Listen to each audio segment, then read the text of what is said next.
I would be your biggest fan in the world if you treated me right. Now, I sort of understand there's a certain bias, maybe by Jeff or somebody, for whatever reason. And I understand that. But you've got to be at least a little bit fair. And that's why the public sees it. They see it. They see it's not fair. You take a look at some of your shows, and you see the bias and the hatred. And the public is smart. They understand it. Right, and so is Steve Hilton. He was watching yesterday. He's the CEO of CrowdPack, Fox News contributor, and he was former director of strategy for the British Prime Minister David Cameron when he was a full-time employee. He's not working anymore. Steve, so you watched that for 77 minutes. What did you think? I honestly loved it. I thought it was great. This is the Trump that people voted for, the guy who's going to be different. He's going to go there to Washington and shake things up. It also really, I think, showed something that people really want to see in their leaders, which is a sense of strength. He stood there, he took on all the questions, and he gave as good as he got. I thought that was great. And the reaction to it, which you've been reporting this morning, I think says something really interesting, which is that the political establishment, the media establishment, it seems to me that right now they are getting 2017 just as wrong as they got 2016. Sure. They are so crazed with their self-righteousness and hatred of Trump. They can't see that the things he's doing could actually bring real results. And I think that that's actually the caveat to all of this, and it's what you were saying earlier. The press conference, I thought it was good, and he stood up to the press, but the real test is what he does. And you're talking also about the interview Paul Ryan gave with Sean Hannity. Actually, I was a little bit concerned about that, to be honest. Why? Because, okay, he said, the headline was, we're going to get all this done in 200 days. But if you listen to what he said, there are a few things in there that were problematic. One, Ryan gave himself, typical politician, a bit of wiggle room. He said, well they if always things do that. don't go right in the Senate, maybe we'll, we really want to get it done this year. That's the first thing. He actually didn't promise to do it in 200 days. The second thing, and this is what I just don't get about Washington, is this idea that you can't do more than one thing at a time. That we've got to do the regulatory stuff now, and then Obamacare, and then the tax reform. Why? I mean, what are they doing down there? Where's the infrastructure bill? I haven't seen anything. Why can't they do more than one thing at a time? Why do we have, from Ryan and the Republicans in Congress, this business as usual? Because there's some rule that's set up. There's some rule that you have to first do Obamacare before you can do the tax people reform. are viewers watching and say, why? Yeah, why do we have that rule? There are people all over the country who are desperate for a job, for a pay rise. They elected Trump to cut taxes, do infrastructure, get rid of regulation to boost the economy. And it feels to me like you've got this business-as-usual attitude from Washington, and that, I think, is what Trump really needs to fight. And that's what if Donald Trump is back here in 2 months and there's nothing else done and he's still sparring with the press, then there's a legitimate problem. There I agree with you, exactly. But I think the perfect outcome is to do what he promised, which he started to do. Guys, sorry to interrupt you. Go ahead. No, and really say to Ryan, sorry, that's not good enough. We need it now. The American people elected me to do a job and do it quickly. And that's in everyone's interest. Because even though it's been only 3 weeks, it's like time's ticking. We're ready to start getting some of this stuff done. Because he's trying to work and Congress is holding it up. And I think that's what is the worry of a lot of people who voted for Donald Trump. And now, even if they didn't, they want America to work out okay. It's kind of like, okay, he's done as much as he can with the time he's had with the executive orders, but is Congress going to squander this unique time when the Republican Party has the White House, the Senate, and the Congress? Important. And you saw in that press conference, Trump has got the energy and the attitude, and he's got the fight.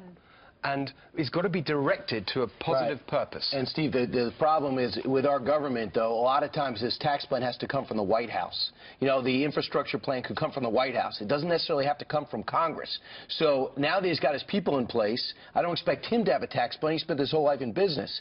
But now it's time for them to say, hey, guys, what do you think of my plan? Well, then start marketing it up. There's a really important thing there. Sorry to go on about the Paul Ryan interview, but there's another thing that really worried me. When Sean pressed him, quite rightly, on the detail of the tax plan and the corporate tax cut, which is crucial for getting jobs and incomes and investment and getting the economy moving. Trump promised 15% business taxes in the election, and Ryan saying 20. And Ryan said to Sean, well, it's just math. That is so not true. There is a really big difference between 20 and 15. a 20% rate is better than what we've got, but it's not internationally competitive. It puts America in the middle of the pack. 15%, that is a real signal to investors and entrepreneurs to invest in America, to boost jobs and incomes. He's got to win that argument. It's got to be 15%. Now, I don't know how it is in the UK, and I don't know if guys even do this, but when we were growing up as girls, we loved to take a love quiz. And like Teen Vogue or whatever. We all took love quizzes. Are you really in love? So you took a quiz. There's a quiz now. Like in a magazine. Yeah, in a magazine. Okay. We always loved that. How much do you really love your boyfriend? You know, and you'd add up all the points.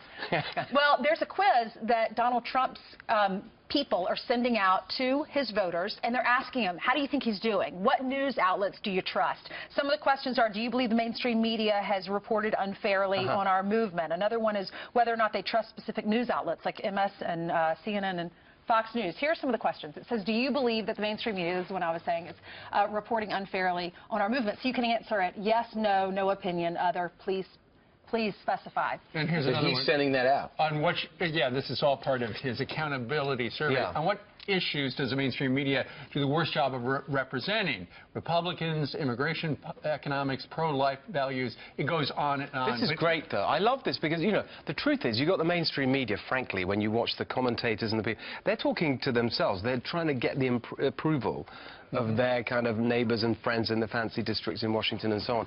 And actually bringing the people in and giving them a voice, I think, is exactly what, again, is part of what Trump promised, which is to give power to people. And that's one of the things that's driving the mainstream media crazy, is because Trump is leaping over the mainstream media's head through Twitter and Facebook and all the other social medias, and that press conference yesterday. Exactly.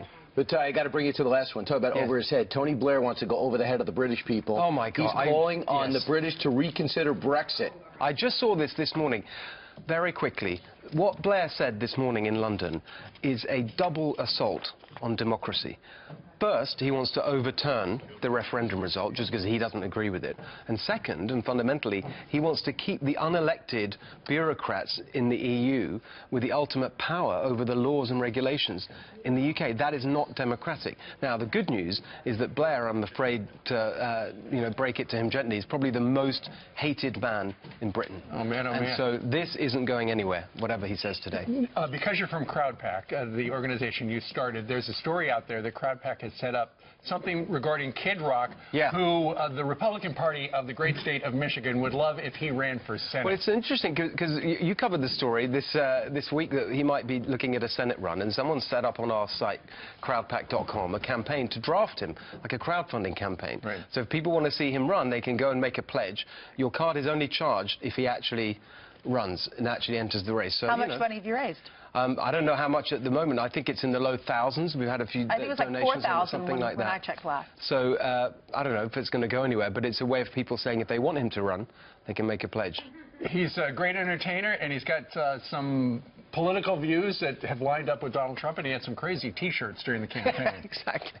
Yeah, well, you never know. You never know. You don't judge, you just watch. We're neutral. We just provide the technology. People can use it for whatever purpose they want. All right. Steve, thank you very much for dropping by. Great to see you, Steve.